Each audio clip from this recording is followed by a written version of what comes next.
Hi everyone, welcome back. I am very excited to be able to share a new watch with you all. This is coming off of the Windup Watch Fair in San Francisco. I had the opportunity to go there and check out a bunch of micro brands and some, I guess, not so micro anymore, and talk to a lot of the founders and reps and whatnot. It was a lot of fun. This watch in particular caught my attention. My friend put me onto them. This company is called Brew. There is Jonathan, the founder of Brew Watches, and then there is Greg, who takes care of all the videography and anything of that nature. Both very cool guys. It was awesome to meet them. It was a pleasure to meet them, and as we were chatting, this watch caught my eye. He has a very distinct style. As you can see, this box, it looks a little bit retro. This is called the 8-bit Brew.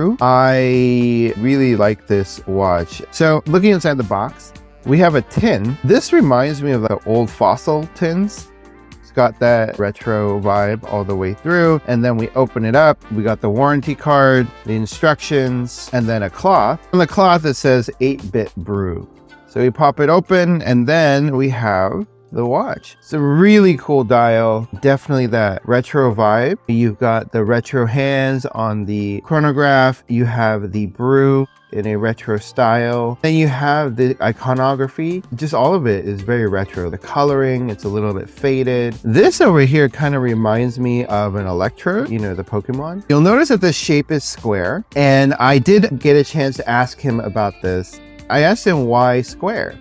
And so he said when he started this, he showed a friend a sketch and it was a circle. And then he Sharpied out all the details. And then he asked him, can you tell me what kind of watch this is? The point was that most watch brands are circle. And for this watch that he wanted to design, what was the differentiator? How is it different? I guess he took it to heart, and then he decided to go with the square. With the square, he thought TVs. So the square old school TVs, and then so he thought retro. And so his whole lines are all like vintage retro styling in terms of like the case design, the design language, as well as the coloring.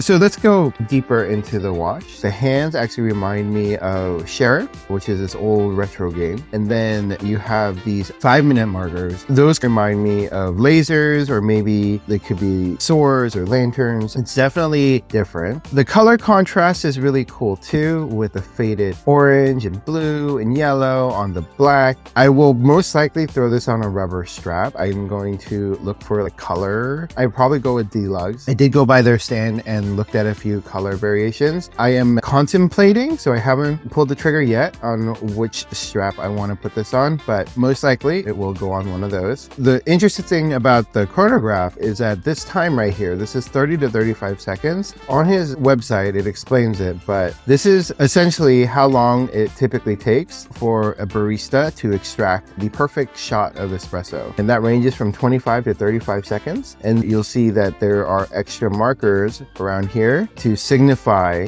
when you hit that 30 to 35 range. Really cool story with Brew, the name with the markers on the chronograph denoting, you know, how long it takes to extract a shot of espresso. Another cool thing about this piece is that if we look on the back here, it says press start and press reset. So it's a hybrid quartz movement and an extraction timer with the coffee cup right there. I think the styling and the font, the little touches of start and reset reminds me of Nintendo. When I saw this, it really stood out. When I was sitting there on the table, I just had to pick one up. Funny story though, I was there with my friend, and my friend put me onto this brand, and he was also interested in this watch too. Both kind of looking at it. He started looking at the metric retro dial.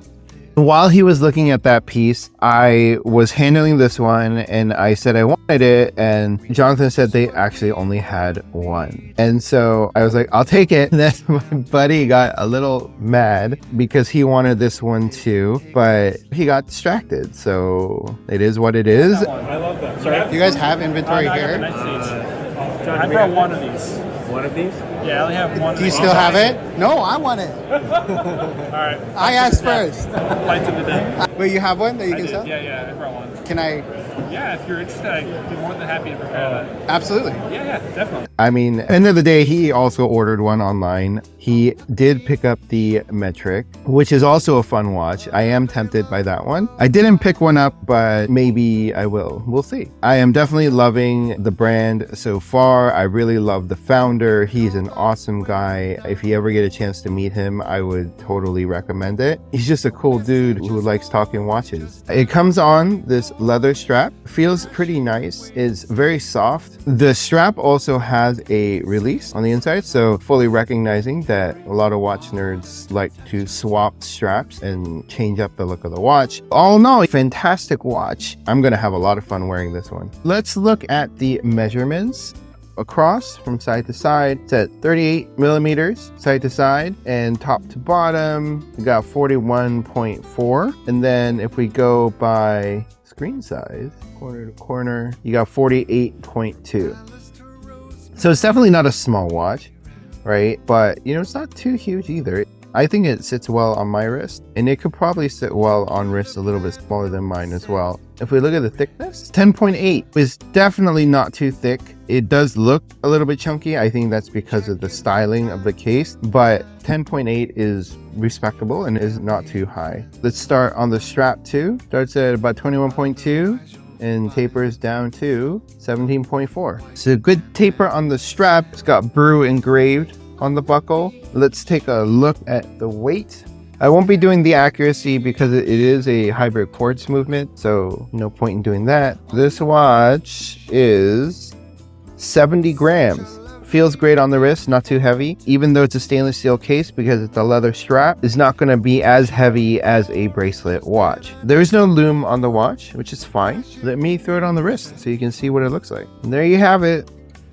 The 8-bit Brew. I think it looks very nice on the wrist. Like I said, I'm probably going to change up the strap, most likely to orange or yellow, maybe light blue. We'll see. I think black, it looks nice, but I feel like if I'm going to wear this piece, like I want to stand out. I think it's very quirky, and that's what I love about it. So I will probably get a color that stands out a bit more. But all in all, I think this is a fantastic watch. A price point can't be beat. I would highly recommend you guys going and checking them out. I'll put their link in the description and follow them on Instagram. I know this is one of the few microbrand watches that I have in my collection, but after Windup, I think I will be adding quite a few more. So stay tuned for those. If you like this content, please like and subscribe, and I will see you next time. Right where we were meant to be, on the beach. It's our favorite